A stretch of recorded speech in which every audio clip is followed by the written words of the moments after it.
ओम शांति। सबके मन में अलग अलग तरह की भावनाएं, अलग अलग तरह के संकल्प। मैं सोच रही थी ज्ञान का सागर है। सवेरे उठते हैं, मुरली सुनते हैं,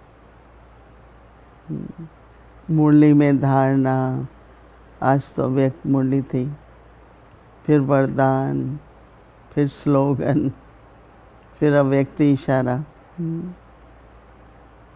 कई तरह के अभ्यास। तो काफ़ी कुछ बाबा की तरफ से मिलता है। हम लोगों को ये प्रश्न होता है क्या क्या करें, कौन सी बात को करें। तो जो बात मन में ठहर जाती है उसका अभ्यास करो। जैसे आज बाबा ने 1 सेकंड का बिंदु रूप का अभ्यास, तो सोच चला, अभ्यास भी किया। और मैं समझती हूँ कि है तो 1 ही सेकंड की बात नहीं, उसमें भी बिंदु कई तरह के हैं। आत्मा बिंदु हूँ, ड्रामा का भी बिंदु है, फुल स्टॉप लगा दो 1 सेकंड में।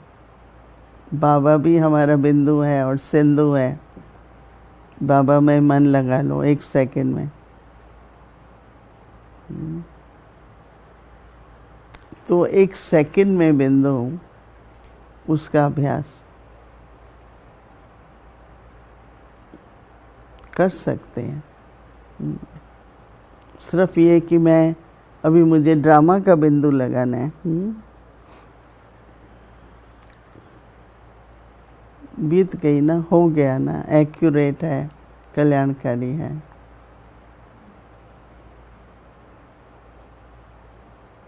तो जैसे फुल स्टॉप लगा दिया, बिंदु हो गया ना।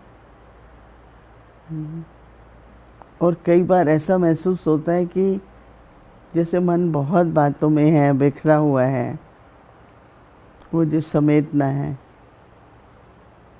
1 सेकंड में अंतर्मुखी होके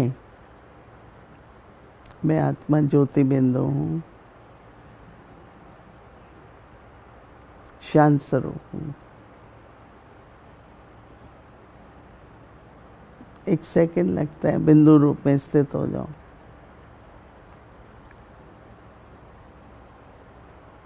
फिर बाबा की याद करना है, वो भी बहुत ज़रूरी है। शक्ति लेनी है, मिलन का अनुभव कराना है। वो मुझे बाबा एक बिंदु रूप है, सदा जागती ज्योत, बिंदु रूप बाबा की याद 1 सेकंड में।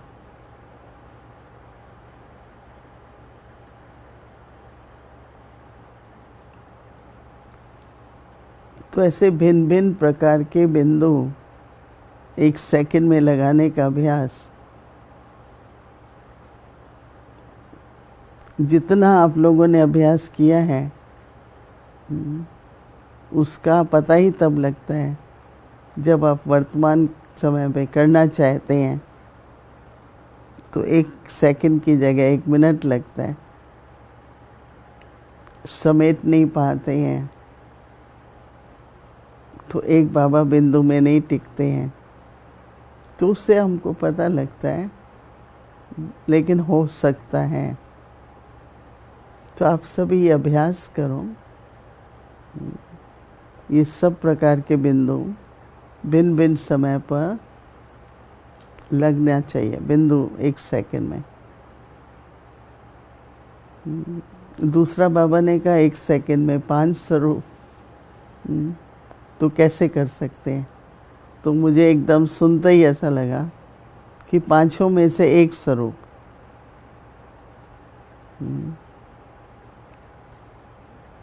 मुझे दातापन का गुण चाहिए, तो मेरा पूजनीय स्वरूप।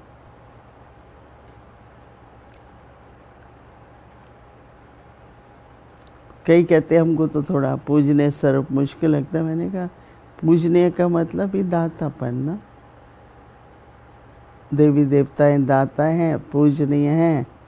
हम सभी आत्माएं भी अपनी पवित्रता, शक्तियाँ, अपनी दिव्यता तो एक सेकंड में अपना दातापन या पूजनीय स्वरूप को इमर्ज कर सकते हैं।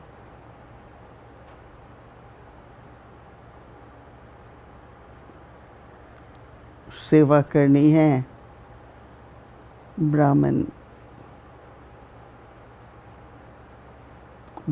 को करना ही क्या है, सेवा ना।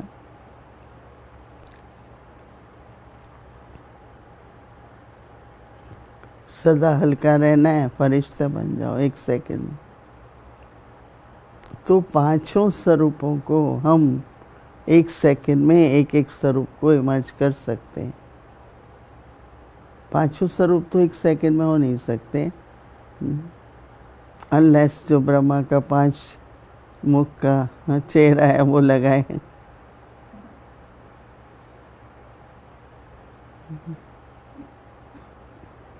मतलब एक मुख में 5 मुख हो तो वो 5 स्वरूप हो सकते हैं। तो मैंने तो ऐसा सोचा कि अगर एक एक स्वरूप एक सेकंड में हूँ, क्योंकि हर एक स्वरूप का से जो प्राप्ति है वो अलग अलग है।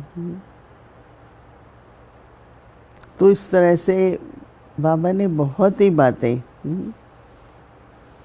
कही, लेकिन अभ्यास के लिए क्या कहा वो मेरे को रह गया। मेरे बहुत सारी पॉइंट्स हैं, तो इसलिए हम सभी को अभी आजकल तो जो भी सब अभ्यास मिले ना, अब इस अभ्यास को आप करते रहो। बिंदु रूप 5 स्वरूप तो बहुत अच्छा स्थिरता आती जाएगी, स्वरूप बनता जाएगा।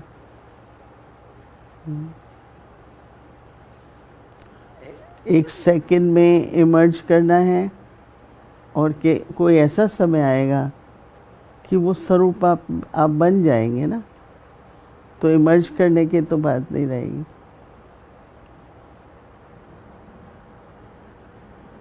बहुतों को अनुभव होगा आपसे कि आत्मा तो एकदम साइलेंस में बिंदु रूप बन जाती है। कई अनुभव सुनाते हैं कि मुझे ये स्वरूप का अनुभव हुआ, आपसे ये स्वरूप का अनुभव हुआ। कुछ व्यवहारिक रूप में होता है और कुछ दृष्टिवृत्ति से। तो अभ्यास करते रहेंगे तो वो स्थिति बन जाएगी, और उस स्थिति से आपका स्वरूप बिना किसी पुरुषार्थ के औरों को उससे अनुभव और उससे प्राप्तियाँ भी होंगी। तो इसलिए ज्ञान के सागर में तो लहरें हैं, लहराते रहो। परंतु जो उस लहराने में क्या हमको मिला, कितने रतन मिले, कितने मोती मिले, वो अभ्यास की जो छोटे छोटे बाबा ने अभ्यास बताया वो करते रहना बहुत आवश्यक है। दीदी की सच्चाई सफाई की बात को अगर हम लें तो दीदी बिल्कुल अप फ्रंट थी, मतलब एकदम जैसे आपको जैसे हम लोगों को हर महीने उन दिनों में पूरा अकाउंट दिखाना होता था। ये नहीं 1 साल के बाद जैसे आजकल बहुत कुछ है। तो जब वो देखती थी तो बहुत लोग कोई सूक्ष्म में कुछ होता है, क्या होता है, तो वो दिखाते थे जितना मिला उतना खर्च हुआ। तो दीदी कहती थी कुछ भी कम नहीं पड़ा आपको, नहीं बचत भी बिल्कुल नहीं हुई। वैसा बैलेंस करके दिखाते थे कि आया उतना गया। दादी विश्वास नहीं करती थी। दीदी हमेशा कहती थी कुछ तो बचा होगा, नहीं कुछ तो कम हुआ होगा। तो जैसे आंसर तो गोलमोल ही होगा ना ज़रूर। दीदी का हमेशा होता था कोई भी बात है, अच्छा आज आप क्यों नहीं आए, कारण तो होता ही है ना, पर उसको भी वो राउंड अबाउट करके ये कारण था, फिर इस कारण ये वो। दीदी को पसंद नहीं आता था। जो सच्चाई होती है स्पष्ट होती है, शॉर्ट होती है और बता दो। बात को जब बनाना पड़ता है तो थोड़ी लंबी चौड़ी होती है, फिर ये हुआ, फिर ये हुआ, फिर ये हुआ, इस कारण से नहीं हुआ, इस कारण, वो कारण बताएंगे। बाबा कहता है बच्चे निवारण निकालो ना, कारण क्या। तो दीदी जैसे एकदम पूछती थी और जैसे हमें बताना होता था तो दीदी समझ जाती थी। दीदी को सच का एकदम मालूम पड़ जाता था। किसी ने एक बार प्रश्न पूछा दादी जानकी से, हर एक जो बात करता है सच्ची लगती है, कैसे पता लगे किसकी सच्ची है। दादी ने कहा आप सच्चे बनो तो आपको सच्चाई का पता लग जाएगा। तो दीदी में सच्चाई थी, दिल साफ था, तो उनको एकदम पता लग जाता था कि बात राइट है कि रॉन्ग है, कितनी गोलमोल है, कितनी स्ट्रेट है, नहीं राइट है रॉन्ग, सब दीदी को एकदम। क्योंकि जो अपने में गुण होता है ना, वो एक परख बन जाती है और उससे हम परख पाते हैं। राइट बाबा हम बच्चों को बार बार ज्वालामुखी योग पर, ज्वालामुखी याद पर बहुत जोर दे रहे हैं और भिन्न भिन्न उसके लाभ क्या हैं,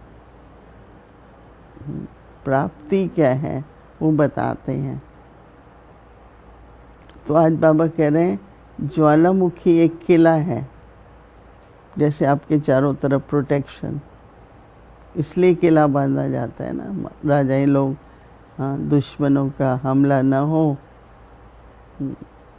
तो किला बांधते हैं चारों तरफ। तो इसलिए बाबा कह रहे हैं कि ज्वाला रूप याद का किला बांधो, ज्वालामुखी याद का किला बांधो। बाबा कहते हैं जैसे किला बांधा जाता है, जिससे बाबा कहते हैं कि किले के अंदर सेफ रहो। तो मैं ये सोच रही थी कि चलो हम एक किला बांधते हैं, या अपने प्रति भी अगर मैंने चारों तरफ अपने याद का किला बांधा है तो सेफ्टी है।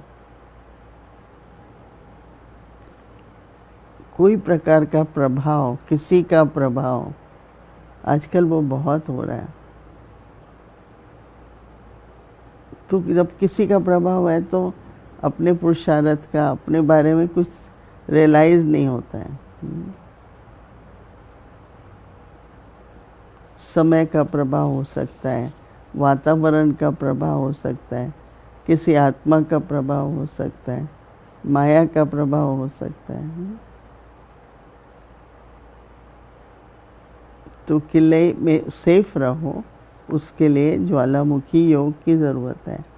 तो बाबा कहते हैं सबके लिए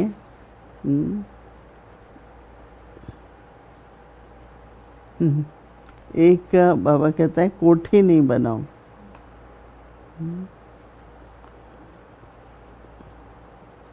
बाबा कहता है कि क्या होना चाहिए, किला बनाना है। कोठरी होती है ना छोटी, किला बनाओ।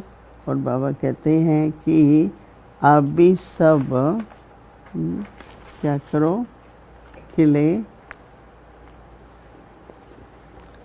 बाबा कहता है कि सभी साथियों के साथ अन्य आत्माओं के लिए ज्वाला रूप याद का किला बांधो।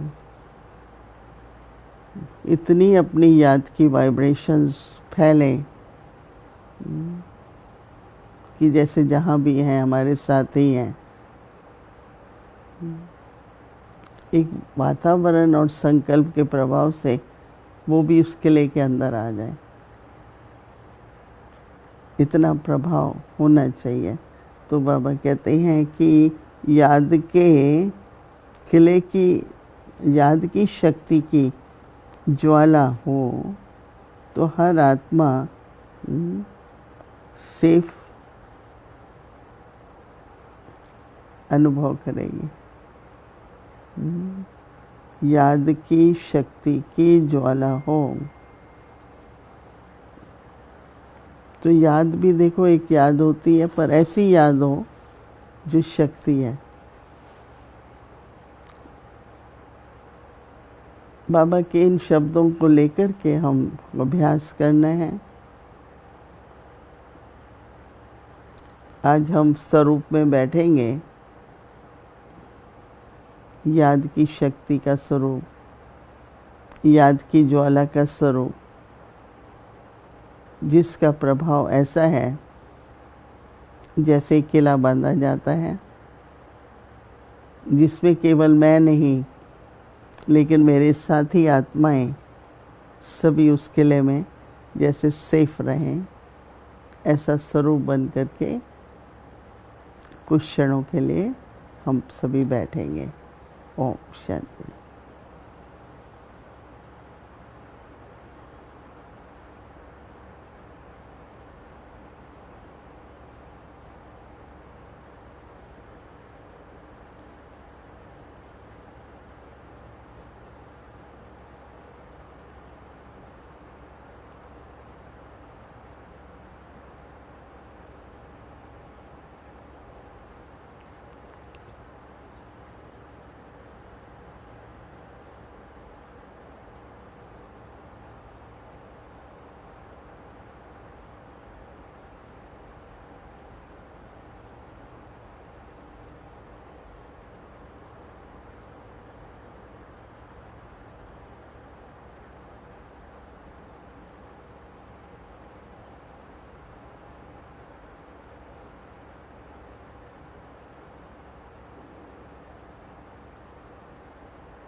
ओम शांति।